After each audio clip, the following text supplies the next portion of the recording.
चलो हमारे पास व्यवहार है, तो सबसे पहले क्या करेंगे, व्यवहार के बाद, व्यवहार तो जब हुआ तब लिख दिया था, अब उसके बाद क्या करेंगे, इसका नोंद करेंगे। कहाँ पे करेंगे, आम नोंद में, मतलब कि रोजनामचा में, मतलब कि जर्नल में, है ना। तो रोजनामचा बनाए।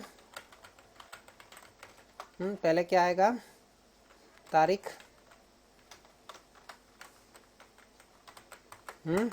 विवरण, खाता पाना नंबर, उधार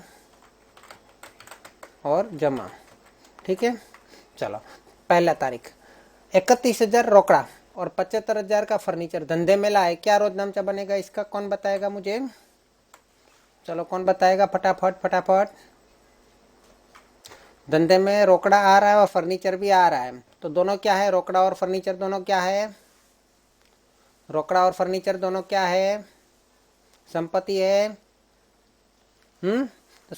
तो संपत्ति का क्या नियम है, नियम क्या है संपत्ति का, मिलकत नो શું નિયમ છે, આવે તો ઉધાર જાય તો જમા, है ना, आए तो उधार जाए तो जमा। तो बताओ, मिलकत आ रही है कि जा रही है धंधे में, आ रही है कि जा रही है, संपत्ति आ रही है कि जा रही है, हेलो, आ रही है। आ रही है, आ रही है तो रोकड़ आ रहा है, तो रोकड़ उधार। खाता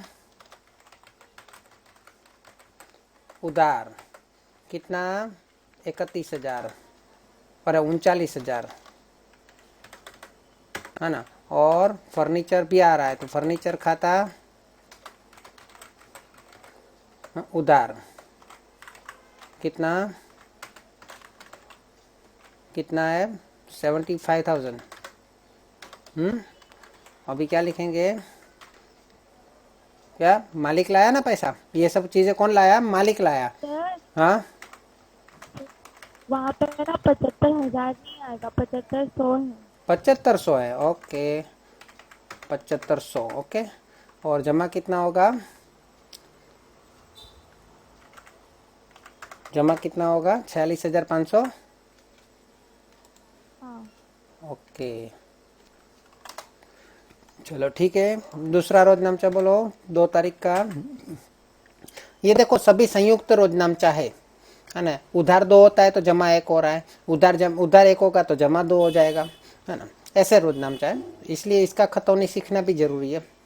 8,200 पार्थ को तथा 3,000 मुंज को देना के संदर्भ में चुकाए। हमें देना था किसी को, पार्थ को और मुंज को, तो दोनों को दे देंगे तो हमारे पास पैसा जाएगा, पैसा जाएगा तो रोकड़ खाता जमा होगा।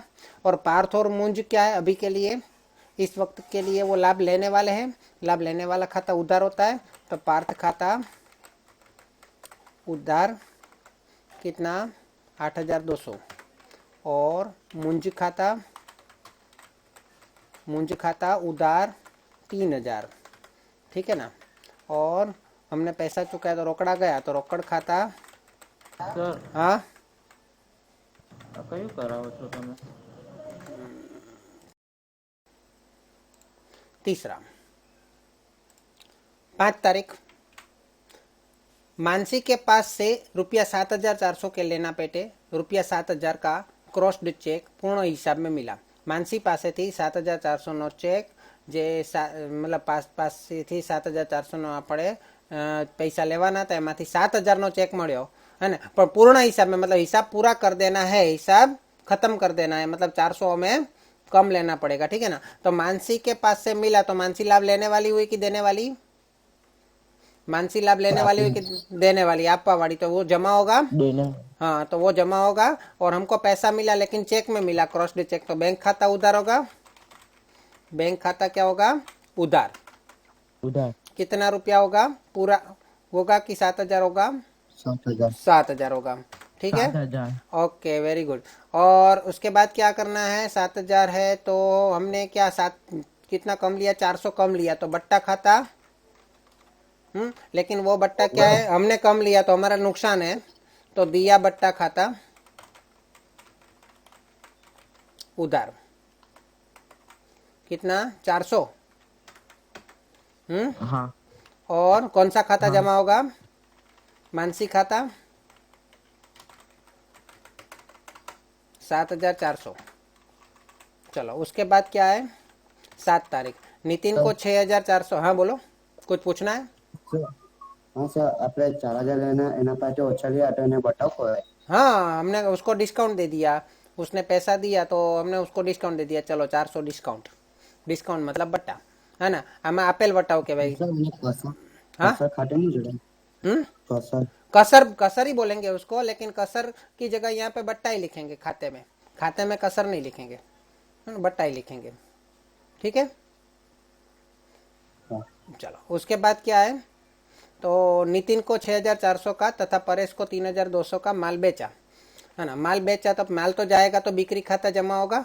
और नितिन और परेश जो है उसने हमको पैसा नहीं दिया, दिया ऐसा कुछ लिखा है कि उसने हमको पैसा दिया नहीं दिया है, तो क्या होगा वो लाभ लेने वाले हुए कि देने वाले हुए।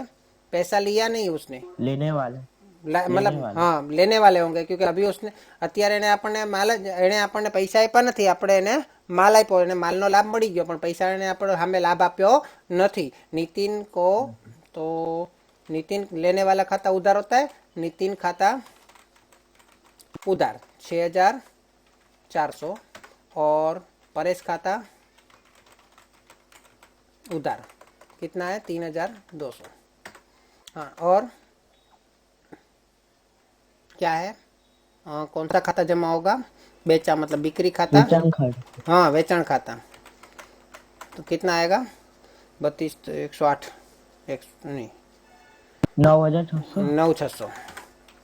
ओके तो 9 तारीख को पीयूष इलेक्ट्रॉनिक में से 25,000 का लैपटॉप खरीदा, जिसमें से 5,000 रोकड़ा चुका है। तो हमने लैपटॉप खरीदा तो क्या लिखेंगे, खरीद खाता लिखेंगे। कौन बताएगा मुझे, बोलो। लैपटॉप खरीदा तो खरीद खाता लिखेंगे ना। हाँ सर सभी सबकी थोड़ा सोचो कि ये लैपटॉप है वो हमारा माल है कि हमारी संपत्ति है। આપણો માલ કહેવાય કે એને મિલકત કહેવાય, મિલકત તો એને ખરીદ ખાતું લખાય કે ના લખાય, એને મિલકતનું નામ લખવું પડે, લેપટોપ ખાતું લખવું પડે। શું લખવું પડે, લેપટોપ ખાતું, लैपटॉप खाता उधार, खरीद खाते वो ना लखाई। लैपटॉप खाता उधार कितना 25,000, 25,000 जिसके सामने हमको पैसा देना था तो कितना दिया हमने, रोकड़ा, रोकड़ खाता, रोकड़ खाते का 5,000 है ना। और बाकी का नहीं दिया तो उस व्यक्ति का नाम लिखना पड़ेगा, बाकी का नहीं दिया મિલકત હોય તો આમ ખાસ અમાઉન્ટમાં આવે ને। અત્યારે આપણે બધું અલગ અલગ નથી કરતા। પિયુષ ખાતા આ બધી ખાસ આમનોંધ જ બને છે, આ બધી ખાસ આમનોંધ જ છે, આની અંદર અલગ અલગ અલગ અલગ ચોપડા નથી રાખતા એટલા માટે। हाँ अलग अलग ચોપડા રાખતા હોય ને તો ખાસ આમનોંધમાં બને, તો પણ આમનોંધ તો છે જ।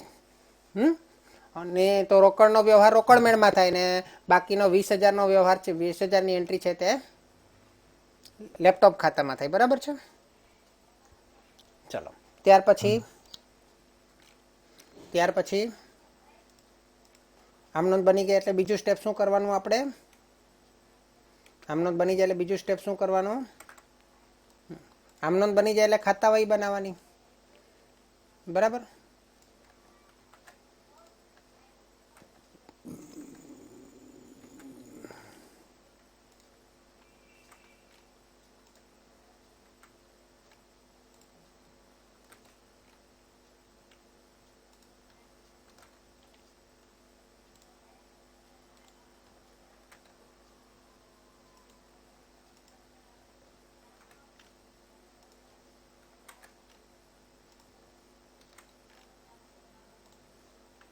जरूर पड़े तो बीजा खाता बनावशू, ठीक है। चलो चलो कौन सा खाता बनेगा इसमें, पहला तो रोकड़ खाता बनेगा। रोकड़ खाता थोड़ा बड़ा रखना पड़ेगा, तो यहाँ पे रोकड़ खाता बना देता हूँ। उसके बाद फर्नीचर खाता बना लेते हैं,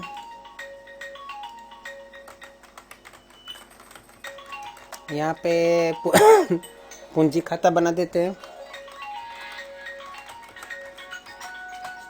उसके बाद कौन सा है, पार्थ खाता, मुंज खाता,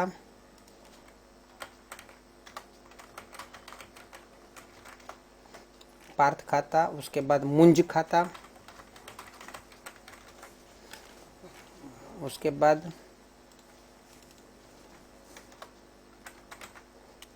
कौन सा खाता है, पार्थ का रोकड़ खाता वापस आ गया, बैंक खाता,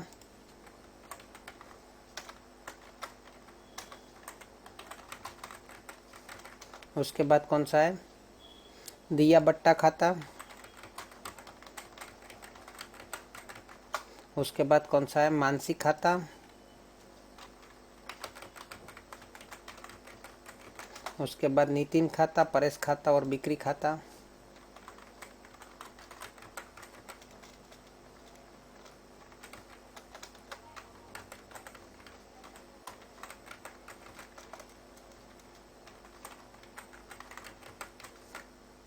उसके बाद कौन सा है, लैपटॉप खाता, रोकड़ खाता और पीयूष खाता। लैपटॉप खाता, रोकड़ खाता तो बनाया हुआ है, एक पीयूष खाता बनाना पड़ेगा।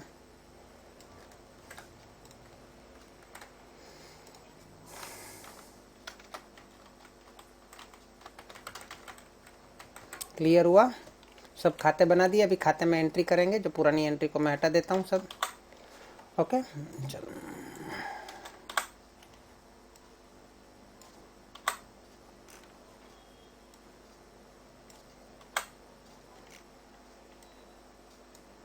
अभी आपको यहाँ पे देखना होगा एंट्री में कैसे होता है। रोजनामचा के ऊपर से एंट्री बनाने में डबल, जब रोजनामचा में संयुक्त रोजनामचा है, देखो एक ही रोजनामचा में 3-3 चीजें 4-4 चीजें है, संयुक्त रोजनामचा है ना, तो संयुक्त रोजनामचा की एंट्री में थोड़ा सा दिक्कत आती है लोगों को समझने में, है ना। तो आपको क्या करना है कि जहाँ पे 3 चीजें हैं, मतलब जमा और उधार में जो ज्यादा है, जमा और उधार में जो ज्यादा है उसकी एंट्री पहले करनी है। मतलब रकम तो सेम ही होती है लेकिन विगत ज्यादा होती है, विवरण में ज्यादा होता है ना। तो कैसे, तो समझ लो कि जमा दो चीज हो रही है और उधार एक चीज हो रही है, तो कौन सा ज्यादा हुआ, जमा 2 चीज हो रही है और उधार एक चीज हो रही है ना। पहले में देखो उधार 2 चीज हो रही है और जमा 1 चीज हो रही है, तो किसकी एंट्री पहले करेंगे, उधार की, है ना। तो उधार वाले दोनों की एंट्री करेंगे और जमा वाले की एंट्री करनी नहीं पड़ेगी, केवल आपको क्रॉस एंट्री करनी है। क्या करनी है, क्रॉस एंट्री, अपने आप 46,500 मिल जाएगा, है ना। तो उधार वाली 2 एंट्री करेंगे, तो रोकड़ खाते की उधार बाजू 1 एंट्री करेंगे। क्या लिखेंगे, सामने वाले का नाम, पूंजी खाता लिखेंगे 39,000। ओके, फर्नीचर खाते की उधार बाजू भी 1 एंट्री करेंगे। क्या लिखेंगे, सामने वाले का नाम, पूंजी खाता, कितना लिखेंगे, 7,500। अभी हम रोजनामचा में से नहीं देखेंगे, इन दोनों की क्रॉस एंट्री करेंगे। कहाँ पे, कौन से खाते में करेंगे, पूंजी खाता लिखा है तो पूंजी खाते में करेंगे ना।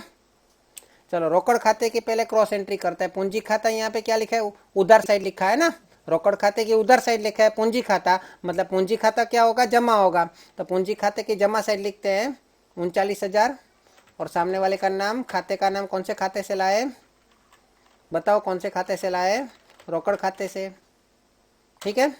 इसी तरह फर्नीचर खाते की उधार बाजू लिखा है पूंजी खाता, मतलब पूंजी खाता जमा होगा, तो पूंजी खाते की जमा साइड लिखेंगे कौन से खाते से लाए, फर्नीचर खाते से लाए। कितना लाए, 7,500। ये समझ पड़ा सबको, ठीक है। चलो दूसरा में देखते हैं, पार्थ खाता, मुंज खाता और रोकड़ खाता, उसमें उधार कितने हुए हैं, उधार कितनी चीजें हुई है, 2, उधार 2 हुआ है और जमा कितना हुआ है, 1। उधार 2 हुआ है और जमा 1 हुआ है, तो कौन सी एंट्री पहले करेंगे, उधार या जमा, उधार एंट्री पहले करेंगे, उधार एंट्री। तो उधार एंट्री मतलब पार्थ खाते की और मुंज खाते की एंट्री कर देते हैं उधार साइड। पार्थ खाते की उधार बाजू 8,200, पार्थ खाते की उधार बाजू 8,200 और मुंज खाते की उधार बाजू कितना है, 3,000, है ना।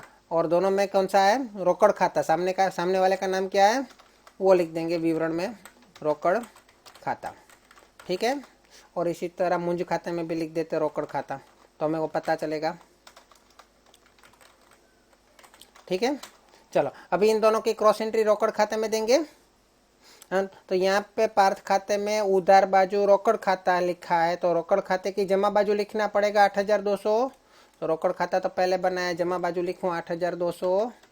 कहाँ से लाए? पार्थ खाते से लाए,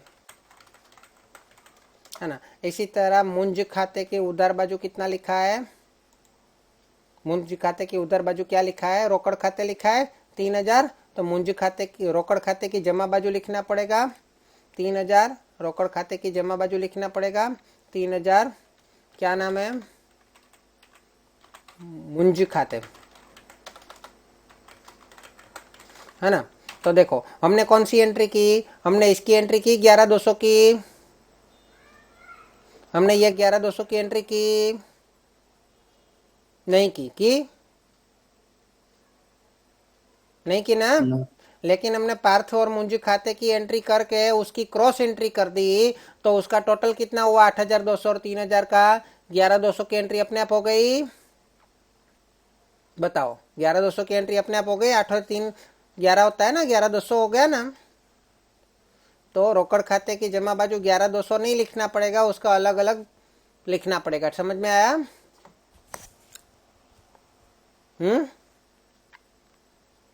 क्लियर है यहाँ तक?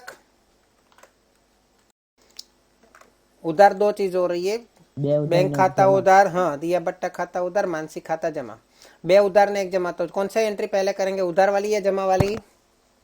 उधार उधार वाली। तो एक तो बैंक खाता उधार, बैंक खाता ऊपर बनाया हमने, कितना है? 7,000।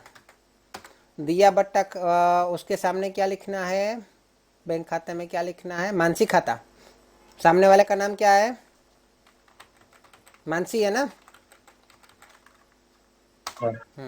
अच्छा, दिया बट्टा खाते की भी उधार बाजू लिखना है 400, और सामने वाले का नाम क्या है? मानसी खाता, है ना। अभी मानसी खाते में क्या एंट्री करेंगे? मानसी खाते की जमा बाजू 7,400 लिखूंगा, तो सामने वाले का कौन सा नाम लिखूंगा? मानसी खाते की जमा बाजू 7,400 लिखूंगा। देख लिए मानसी खाता जमा हो रहा है ना, तो मानसी खाते की जमा बाजू 7,400 लिखूंगा, तो विवरण में तो सामने वाले का नाम लिखना पड़ता है, तो सामने वाले का कौन सा नाम लिखूंगा? बैंक खाता लिखूंगा या दिया बट्टा खाता लिखूंगा? बताओ, मेरे क्वेश्चन का आंसर तो हाँ कौन सा नाम लिख सकते हैं?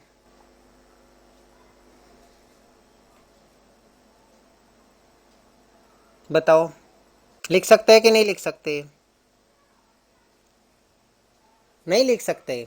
बैंक का लिखो या दिया बट्टे का लिखो? बैंक का लिखोगे तो दिया बट्टा रह जाएगा, दिया बट्टा लिखो तो बैंक खाता रह जाएगा, है ना। तो इसलिए इसको अलग अलग कर देते हैं, सॉरी, इसको अलग कर देते हैं। 7,400 में से 7,000 को अलग कर देते हैं, 400 को अलग कर देते हैं, है ना, क्योंकि दोनों अलग अलग नाम दिया है ना।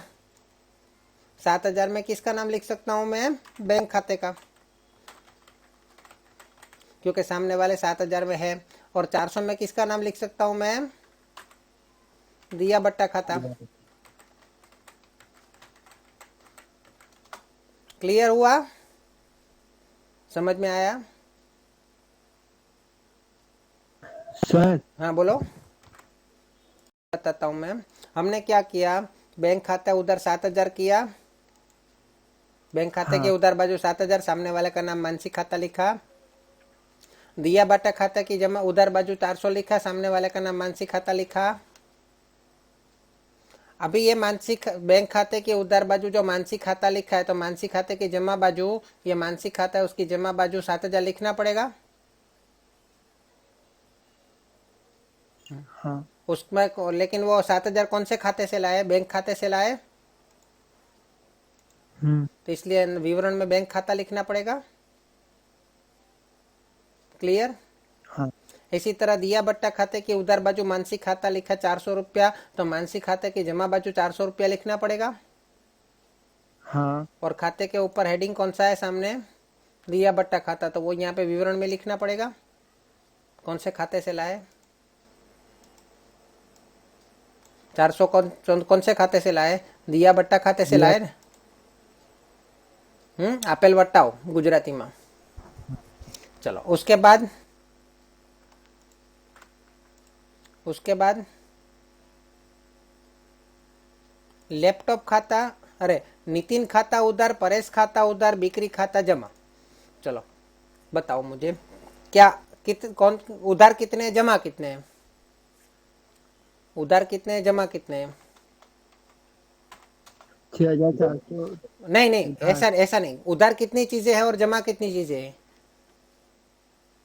उधार 2 चीजें और जमा एक। एक है। तो उधार वाला ज्यादा है तो उधार वाला करेंगे पहले एंट्री।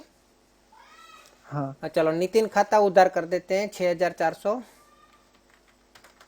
और परेश खाता भी उधार कर देते हैं 3200, और दोनों में सामने वाले का नाम लिख देते हैं बिक्री खाता। लिख दे।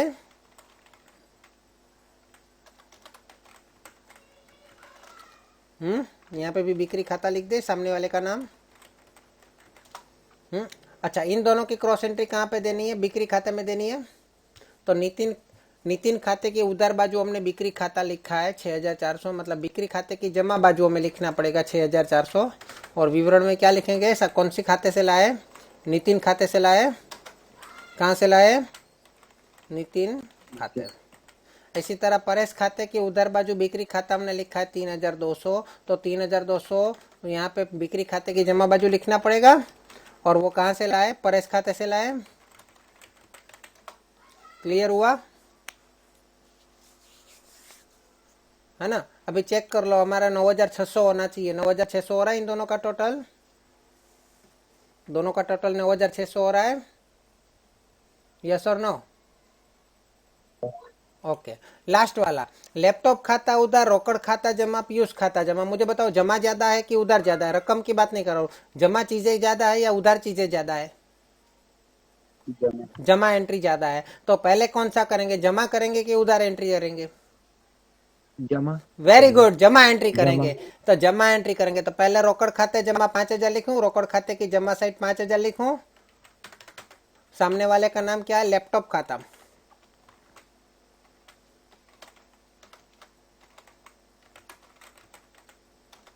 है ना? इसी तरह पीयूष खाते की जमा साइड कितना है?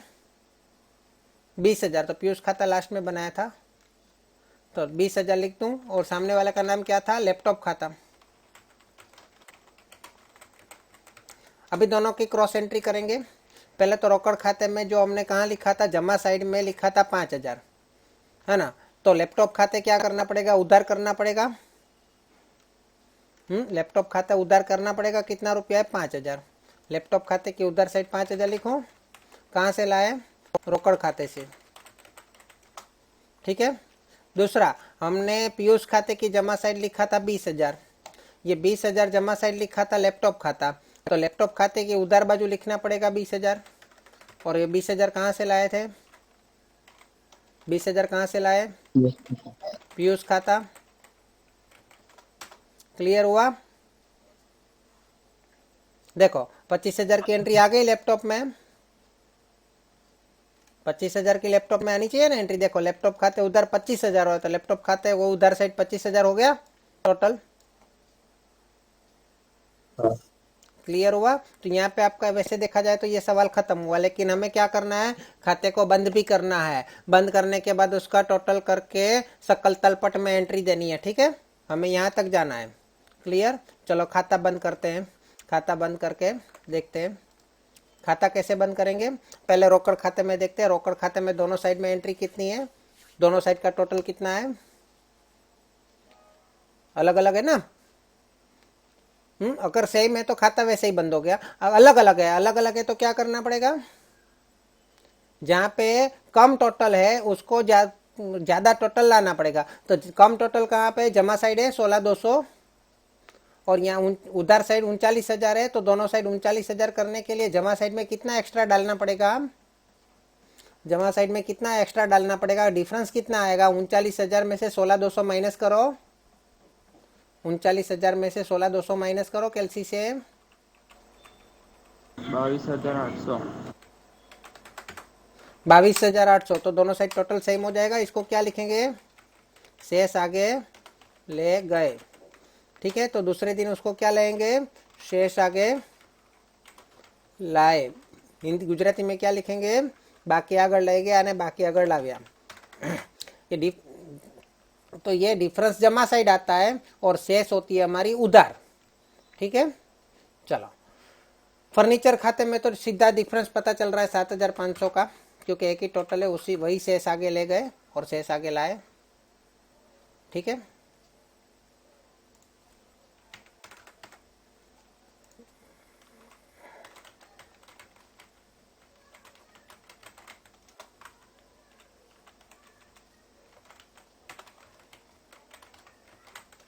क्लियर। चलो रोकड़ पूंजी खाते में उधार साइड का 0 है, तो मतलब उधार साइड 46,500 लिखना पड़ेगा। शेष आगे ले गए और नीचे क्या रहेगा, शेष आगे लाए 46,500। इसी तरह पार्थ खाते में भी 8,200,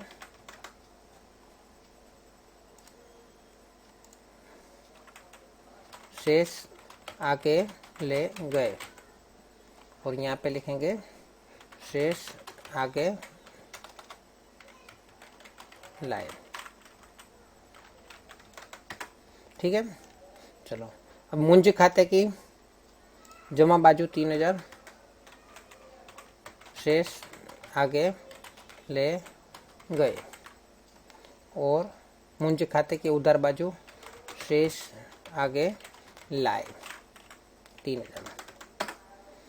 ओके, इसी तरह ये सब भी खत्म कर देते हैं। बैंक खाते की जमा बाजू 7,000 डिफरेंस, शेष आके ले गए और उधार साइड में आएगा शेष आगे लाए 7,000। मानसी खाते की यहाँ पे सॉरी दिया बट्टा खाते उधार बाजू नहीं जमा बाजू डिफरेंस आ रहा है,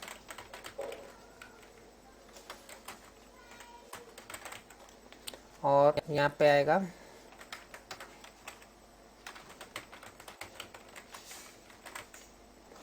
इसी तरह यहाँ पे आएगा 7,400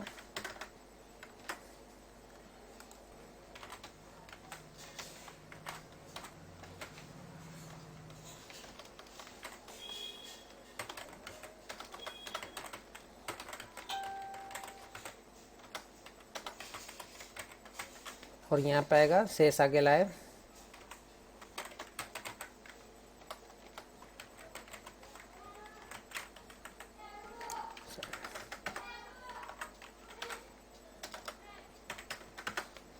इसी तरह नितिन खाते में भी सेम 6,400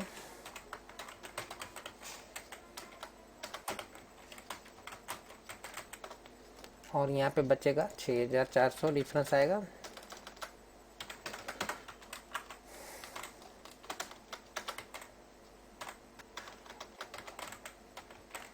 अरे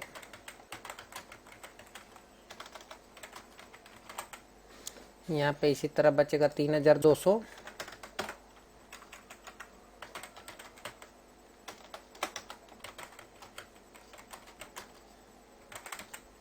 और यहाँ पे आएगा 3,200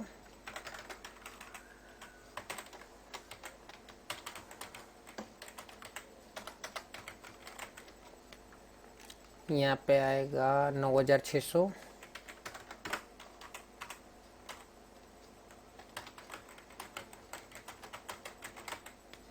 और यहाँ पे आएगा 9,600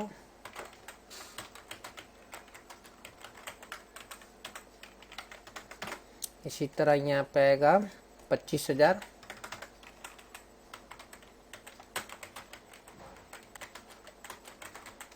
और यहाँ पे आएगा 25,000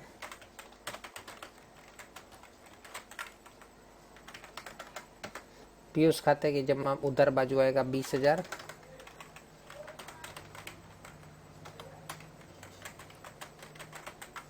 और पीयूष खाते की जमा बाजू आएगा। देखो जितनी भी एंट्री हमने की है एक्चुअली यहाँ पे अधूरी सूचना के ऊपर से हमने काम किया है, तो सकल तलपट वैसे बनेगी लेकिन ओरिजिनल नहीं बनेगी, है ना। फिर भी हमें सकल तलपट बनानी है तो इन सब शेष की हम एंट्री देंगे तो दोनों साइड का टोटल सेम आना चाहिए, है ना। तो आप लोग घर पे ट्राई कीजिए सकल तलपट बनाने की और मुझे भेज दीजिए, ठीक है।